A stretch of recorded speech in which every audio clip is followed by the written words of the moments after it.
amul leen relation. est-ce que mën nga jàll ci prochaine question bi s'il te plaît.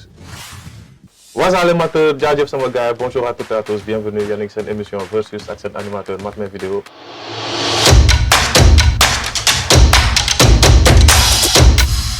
Donc aujourd'hui on est là face à un grand père de référence. Animateur nga. waaw gis nga de loolu beneen casquette la quoi. Donc on est avec le grand YD aka Youssouf Doumbia aka Serious Business. waaw ma bàyyi la nga nuyu ak internautes yi. salaamaaleykum nam naa leen. ok mais nuyoo bi sedd na de. Donc déjà non mais xam nga rek xam nga di je suis très content d'être là et di la encourager kontaan ci li ngay def et j'admire tes vidéos et je te le dis en toute sincérité je pense que xam nga ci dara. ok donc merci beaucoup. booy jëli yenn ndaanaan yi da nga may woo ma jox la seen ay anecdotes quoi. waaw nga koŋ leen bu baax. noonu la demee donc déjà Serious Business mooy lan c'est quoi. Serious Business ku xam Serious Business da xam ne man ci lépp lu ma dugg c'est voilà amul caaxaan quoi. amul caaxaan c'est-à-dire liggéey la boo xamante ne xam nga que ce soit su ma nekkee à l'antenne wala que ce soit su ma nekkee sur scène wala que ce soit avec mon équipe quand on organise c'est toujours du sérieux donc it's always serious business. Donc déjà comme yeneen gars xam ne ñu ngi ci métier wu rap et tout ça on voit que au début balaa ñu dugg ci lool. ay rappeurs la ñu nekk quoi. ba waaye di musul jéem carrière rap. non lan musul parce que beatmaker yi ak ñëpp ñu. j'ai toujours été fan du rap mais j'ai jamais décidé d'avoir une carrière en tant que non kenn laa xam ni. sonal na ma trop. ne ma ngir yàlla kaay ma enregistré la benn même bu dee benn 16 bar la. ak benn refrain ma nga maye ko. nga bay fa def réew sonal na ma ci trop mais non defoo ko ba léegi ok. du ma rappeur mënuma rap bu ma rabal fii léegi man booy weddi ma.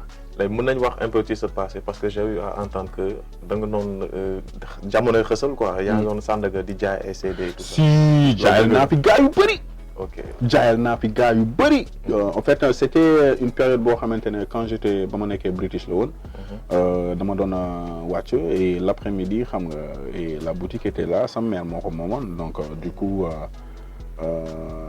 dama ko taxaw woon ne ko mu jox ma ko ma xool leneen lu ma ciy def donc période boobu noonu xam nga dama doon dem vacances tout le temps xam nga ma demee soit au Bénin wala xam nga jaar Maroc et tout donc ngaale xam nga ay albums yu bëri donc def ni comme ni Babacar Laser System doon def Laser System moom c'est quelqu'un koo xamante ne je pense que hip hop Galsen xam nga war nañ ko remercier quoi parce que il a aussi beaucoup aidé pas mal d'artistes xam nga surtout old school yi ak xam nga deuxième génération bi surtout liggéey nag ñu bëri donc ce qu'il faisait man xam nga c'était au début de la passion tu vois donc gars yu bëri dañ doon jaar shop ba ñoo xamante ne dañuy génne seen album indil ma ko xam nga dépôt ma jaayal leen am na ñoo xamante ne dañu doon ñëw ne ma xam nga ay son yoo xamante ne dañoo soxla son yi léeg-léeg gars yi dañuy déglu émission dégg fa ay son yoo xamante ne xam nga rek internet bi demewul woon noonu donc dañuy ñëw ne leen ma ne leen non son bii ak bii laa lay jox mais bii ak bii du ma la ko jox loolu laa doon def gars yi donc il y avait des sons que je gardais uniquement pour valoriser mon émission am na son yoo xamante ne gars yi dañ ko doon dégg histoire de faire venir les gars dama koy joxe. donc waaye comment est-ce que tu vis genre les critiques yoo xam ne gars yi ñu ngi koy def à l'endroit de ce événement xam ne da nga koy def chaque année muy Galsen. bon écoute man honnêtement les critiques ne me dérangent pas critiques yi dérangé wu ma je reçois bien les critiques damay sepp li nga xamante ne xam nga c'est peut-être des critiques constructives ma jël ko essayer de m'améliorer li ci des xam nga tu laisses aller su ma yàlla ji sax gars yi dañ koy critiquer mais yonent yi gars yi dañ koy critiquer je le prends avec philosophie donc je prends ce qui est bien et ce qui inutile je laisse aller et j'avance loolu rek la. donc seetlu nañ ci fii Sénégal y a beaucoup d'animateurs. y en a d'autres quoi. mais on a remarqué en particulier que yow ak Pape Sidi Fall est-ce que y a problème quoi bu ñu wax ko bañ ko wax mais on sent que yéen ñaar amul leen relation. est-ce que mën nga jàll ci prochaine question bi s'il te plaît. donc ci sa cypher yi nga def yëpp. depuis Galsen 2 n'est-ce pas 2015 la commencé. waaw le 19 janvier 2015 c'était la première édition. ok donc de 2015 à 2018. ban cypher moo la gën a marqué.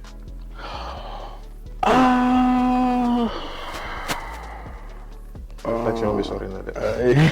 non parce que il y en a plein il y a plus d'une vingtaine mine de rien il y a plus d'une vingtaine de cyphers. man moom mën naa la wax sama boss quoi après. ban la genre bi nga def ñoom Dip seen kii boobu. waaw bon c'est quand même l'un des cyphers qui a marqué beaucoup de gens. mais man perso am na le cypher déjà avec ñun Xuman Nix et Ndongo. cypher non 2016. waaw cypher boobu marqué na ma. On a aussi le cypher des filles en 2017. En 2017 avec ñun Ladies yi xam nga OMG nekk fa woon y avait Black Queen. Sister LB, Aïda Sok, Mina La Voilée, mais tout de même tamit autant plus que nu mu tuddati Cypher waaw Rookie bi xam nga boobu noonu c'est-à-dire ça c'était man j'appelais ça benn cypher de confirmation la woon. la première édition bi cypher confirmation la woon pour ku nekk si ñoom. Donc je pense que depuis lors xam nga ku ci nekk xam nga sa position. ok je pense que cypher boobu apporté na leen dara seen carrière. beaucoup mais ku ko wax ak ku ko waxul ñoom ku wét xam sa bopp. ok donc ci nouvelle génération bi je reste là-bas. yow ñan nga gën a fil quoi instant bi au jour d'aujourd'hui yan booy nga gën a sentir ci nouvelle. Honnêtement j'écoute tout le monde et je respecte ceux qui font du bon avec persévérance. Voilà. Certains noms. waaw yaa ngi non c'est pas une question de far man awma camp c'est-à-dire ku ma xam-xam ne awma camp j'entretiens de bonnes relations avec certains d'entre eux am na ñoo xam ne yàlla def na ni nga xam nga c'est pas trop demal noonu mais ça ne veut pas dire que respecté wu ma seen talent un gars comme Paco Brice c'est voilà bow down quoi chapeau un gars comme Elzo Jamdong xam nga chapeau Dip chapeau Is chapeau Omzo pareil Samba Peuzzi xam nga j'aime bien ces délires même BMJ aussi c'est-à-dire on voit voilà Koulim Diouf il y en a plein c'est-à-dire xam nga c'est des artistes yoo xamante ne dëgg la ba ñu ñëwee yàggul mais boo xoolee ce qu'ils ont déjà accompli jusque-là il y a une persévérance derrière te man loolu laa respecté ci nit. mais à l'heure d'aujourd'hui est-ce que Wally fait toujours de la télé ou bien da nga arrêté? Non j'ai arrêté la télé depuis 2016 ça veut pas dire que je vais pas revenir c'est juste que là instant yii nii je suis plus concentré sur ce que je considère un peu plus important. Je dis pas que la télé n'est pas importante mais bon dama sëgg ci loo xamante ne diis na loolu il faut que j'ai besoin de concentration et en parallèle avec la télé du ma arranger donc ci kanam quoi. Donc on passe à la deuxième partie de l'émission. Yes. Après le générique. Donc El Jazz pouce bleu ou le pouce rouge? Pouce bleu ou le pouce rouge? Pas de pouce du tout. Tu t'abstiens. Ouais. Ok. Old school, new school. Les deux. Non, il faut que je choisisse parce que les narul neex quoi. Non, les deux, sincèrement. Ouais, sincèrement. Ok, mais am nga préférence mu ndaw tamit. Waaw, préférence, j'adore les types classiques parce que old school bon, voilà, xam nga même su fekkee la old school est au-dessus, je dirais pas non à la jeune génération qui sont en train de faire du bon, ce qui maintient aujourd'hui cette culture. Donc je dirais les deux. Ok. Donc Nit Doff Canabasse. Non, on peut dire loolu c'est-à-dire si vous me permettez de me développer ñoom ñaar ku ci nekk dafa am loo xamante ne yàlla may na la ko. Voilà. Nit Doff c'est l'incarnation de la deuxième génération de Rapadio. Canabasse c'est l'incarnation de la musique mainstream. Comprendre donc chacun xam nga chaque ku ci nekk important nga xam nga ci niveau bi nga xamante ne foofu nga toll man je pense pas que je dirais Canabasse ou Nit Doff donc fekkee tamit. ba léegi leeraloo quoi donc lan nga reere démb. lu ma reere démb. Attends c'était quoi ça. Couscous ginaar waaw. ok loo njëkk a jënd ci sa salaire en animation. En animation. waaw sa premier cachet lan nga jënd. sama premier cachet. waaw couche nga jënd. waaw. c'était en non attends. dëggal ba ça c'était télé. voilà télé. non lan lay wax ni man maa ngi tipsé de. ci animation quoi. non ci animation c'était en 2007. Honnêtement je me souviens plus. mais xam naa ni daal j'ai fait une émission sur Walf 3 parce que ñun ñoo ko inauguré woon j'ai animé pendant 3 mois fàtte dem jëli sama salaire dañ ma wone ma xanaa sa xaalis soxla woo ko c'était la passion de la radio donc man li ma doon intéressé mooy ñëw ci rajo bi tasaare. donc entre Jordan ak Air Force One fan ngay tànn. ah non Joe. moom gën naa sax ok donc un café avec Golden boo doon choisir benn série. il faut rappeler que joué nga ci café avec. café xanaa. mais da ngay seetaan yeneen série yu bees yi. Honnêtement café ci boppam sax daawu ma ko seetaan. waaw donc amoo temps pour sincèrement c'est pas que voilà léeg-léeg damay romb nit ñi ñoo ma naan non booy li nga def ci ci épisode bi démb kërëb je suis pas trop mais bon. donc The Joint TV ak Up TV mooy ñaari émission yi nga doon animé. waaw RTV boo doon tànn ban moo la gën a neex quoi ci ñaari. je dirais The Joint pour être sincère pas pour manquer de respect à Up TV mais c'était par rapport au contenu ak ni ma ko doon defee parce que en plus moom laa njëkk a commencé The Joint moo tax ñu xam ma tey moom laa njëkk a am ci turu émission moom laa njëkk a am ci turu ci émission télé comme rajo The Joint. donc rap Galsen rap US. bon hip hop.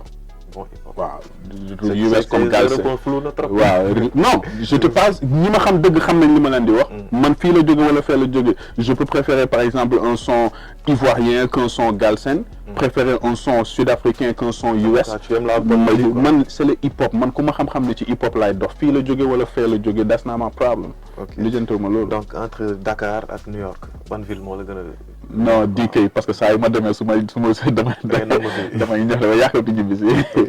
kan mooy sa modèle en termes d'animation dans le monde. En termes d'animation aujourd'hui je respecte beaucoup un gars comme Sway in the Morning. Par contre j'ai aussi beaucoup écouté Funflex de Hot 97. Et il faut préciser animateur. C'est des animateurs américains mais j'ai appris aussi beaucoup de Coco Jean. waaw. donc Wu-Tang Clan Rough Rider. ah come on man. man moom Wu-Tang Clan la. yow yaa gën a déglu que Rough Rider. non Wu-Tang. Wu-Tang for real. ok tout ça pouce bleu ou pouce rouge. 0. rien à dire no comment. ok léegi je te renvoie sa question xam ne noonu nga doon tëjee say interview. waaw qu'est-ce qui est le plus dangereux dans l'industrie musicale. la chose la plus dangereuse c'est ça. la chose la plus dangereuse dans l'industrie musicale en un seul mot. en 2019 waaw. en 2019. waaw. le succès. le succès. yes. en un mot succès. le succès. ok donc on est arrivé au terme du quiz. léegi c'est l'instant promo quoi donc Galsen Hip Hop Award. boo ko doon expliquer gars yi comment ça va se passer critères yi les informations les grandes lignes quoi pour gars yi comprendre nu muy demee je te laisse expliquer aux gars. Galsen Hip Hop Awards est une cérémonie qui récompense les acteurs culturels notamment du hip hop sénégalais. Chaque année ren nous sommes à la 5e édition nous quittons Sorano pour aller au Grand Théâtre événement baa ngi màgg alhamdulilah ñu ngi dolli sant.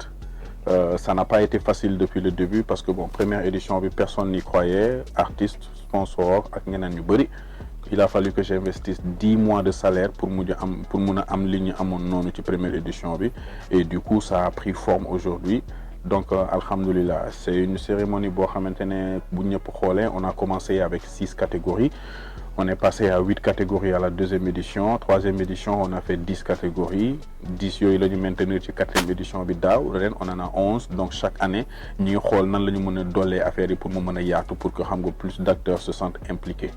Maintenant les critères ñëpp xam nañ ko catégorie bu nekk sa critère mais en gros il faut avoir déjà un bon produit sur le marché produit boo xamante ne gars yi nañ natt qualité production bi qualité musicale bi xam nga le contenu lyrical la direction artistique la présence médiatique xam nga combien de sons l'artiste a en rotation radio et télé voilà ak li nga xamante ne mooy le nombre de concerts yi nga xam ne gars yi def nañ ko et qualité vidéo tamit yi ñuy génne vidéo yi tamit yooyu yëpp mi ngi ci xam nga il faut que ce soit des vidéos yoo xam ne day ànd ak qualité d'image scénario xam nga ak direction artistique boo xam ne c'est vraiment consistant quoi tu vois donc loolu voilà hein la date c'est le 7 décembre inchallah waaw le 7 décembre au Grand Théâtre cette année xam nga ñu gën a yaatal tapis rouge bi parce qu'on va recevoir plus de monde et affiche surprise boo xam ne man waxuma kenn dara de tout est possible. tout est possible déggoo li ñuy wax ci spot bi le soir où tout est possible. il faut que gars yi xam ne événement bi waaye di moomu ko Point Blank Prod moomu ko on ne fait que piloter.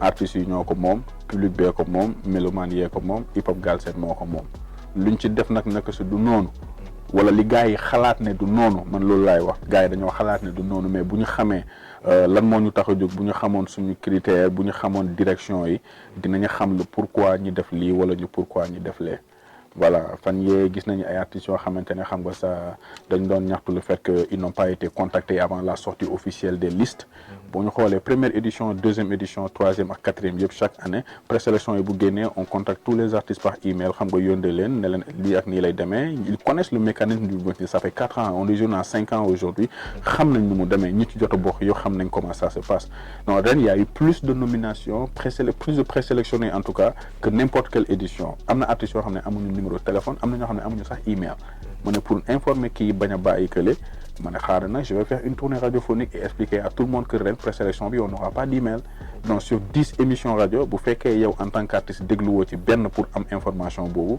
après tu vas te plaindre mon gars je suis désolé pour toi. Voilà donc non en fait c'est juste pour dire que def nañ li ñu war a def notre erreur a été de insister pour faire xam nga sortir cette liste là et ne pas envoyer d'email mais c'était pour bien faire pour que tout le monde se sente impliqué mais xamuñu woon ne dina am ay 2 ou 3 artistes yoo xam ne ils allaient le prendre autrement mais bon whatever l'important est que les choses se fassent et ça se fera inchallah le 7 décembre. What it is. Gang. Voilà pour képp ku bëgg am samay actualité samay news xam si lan laa nekk abonnel ci chaîne YouTube bu Vibe Radio peace.